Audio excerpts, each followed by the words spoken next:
Sa kaalaman ng marami, ang unang medalya na nakamit ng Pilipinas sa Olympics ay sa larangan ng swimming.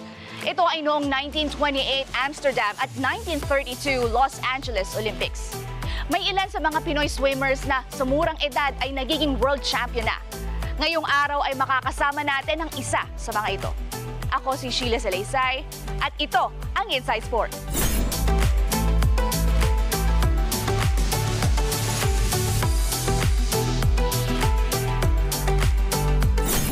Upang pakitaan at turuan ako ng ilan sa mga basic strokes sa swimming, makakasama ako ang isang 17-year-old world champion Pinay swimmer, Philippine national record holder in the women's 16 to 18 category and the World Aquatics Junior Championships.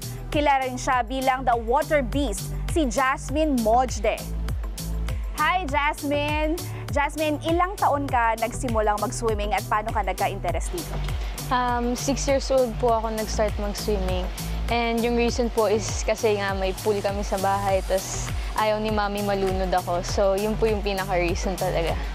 Okay, you're in high school pero nagko-compete ka na national and international. Di katulad ng ibang student athletes, challenging pagsabayin ito. Pero paano mo nagagawa yun? Yung pinaka-biggest ko lang po is may priorities po talaga ako. So, most of the time po, pag weekdays po talaga, focus lang po ako sa studies and sa swimming ko. Tapos sa weekends, doon na po yung makikita ko yung friends ko and other things. So, it's really time management. Okay, ngayon pag-usapan naman natin ng swimming. Ano ba ang dapat malaman as a beginner sa sport na ito? Okay. I feel like yung pinaka useful na stroke is yung freestyle and yung backstroke kasi yun po yung pinakamadali and also yun talaga yung magagamit. So ito yung mga ituturo mo sa akin stroke? Opo. Yara. Okay.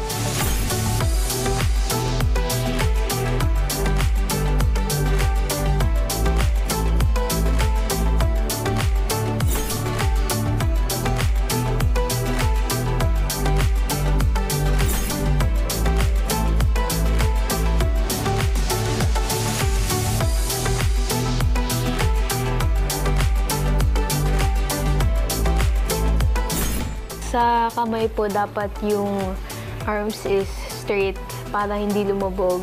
And then, pag hihinga lang kapag yung kamay nasa likod na. For beginners, mas maganda kung one side lang muna masanay. And then, hihinga lang kapag nandun nga sa likod yung kamay, tas ibababa agad yung ulo para hindi lumubog.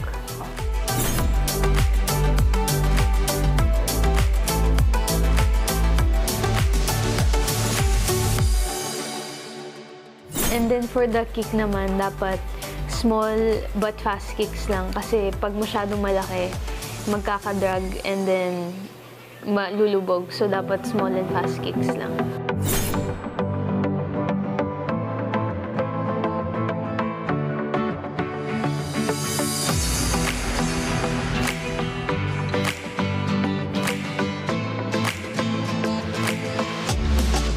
So for backstroke naman, same concept with freestyle pero nakahiga naman.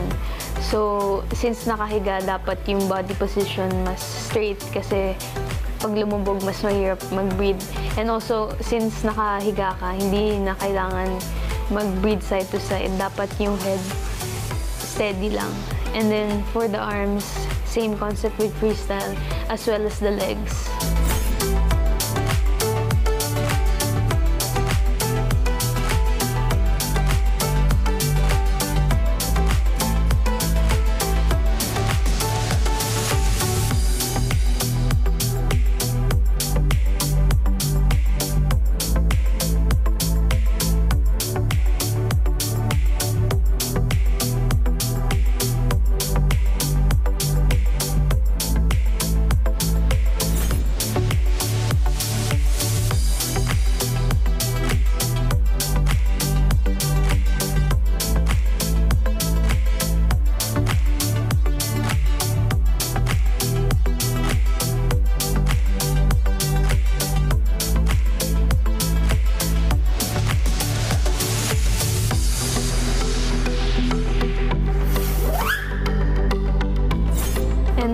for fly naman, hindi siya usually tinuturo sa learn to swim because yung arms niya sabay and also the legs sabay din. So, mas mahirap mag-float sa water compared sa freestyle. Isa-isa lang yung kamay. So, mas madaling itaas yung body position.